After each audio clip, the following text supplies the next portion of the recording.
একদিন মা ফোনে কথা বলছিলেন আর রান্নার জন্য কাঁচা মাংস নিয়ে আসেন। মাংসগুলো ওভেনে দিয়ে রান্না শুরু করার সময় ছোট বিড়াল ক্ষুধার্ত হয়ে ওভেনের ভিতরে ঢুকে পড়ে মাংস খাওয়ার জন্য।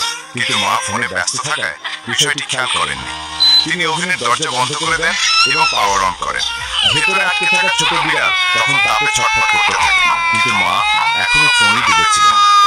এমন সময় দাদু ছোট বিড়ালের জন্য খেলনা নিয়ে আসে। তিনি মায়ের কাছে নাতির কথা জানতে চান।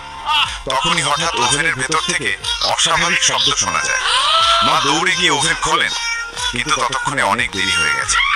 ছোট বিড়াল আগুনে পুড়ে গুরুতর আহত হয়েছে। তাকে দ্রুত হাসপাতালে নেওয়া হয় এবং আইসিইউতে রাখা হয়, কিন্তু সব চেষ্টা ব্যর্থ হয়। ডাক্তার ঘোষণা করেন যে ছোট বিড়াল আর বেঁচে নেই। এই খবর শুনে দাদু বাবাকে ফোনে সব জানিয়ে দেন। বাবা ছুটে এসে হাসপাতালে পৌঁছায়। তিনি ভেঙে পড়া কণ্ঠে মাকে দোষ দিয়ে বলেন,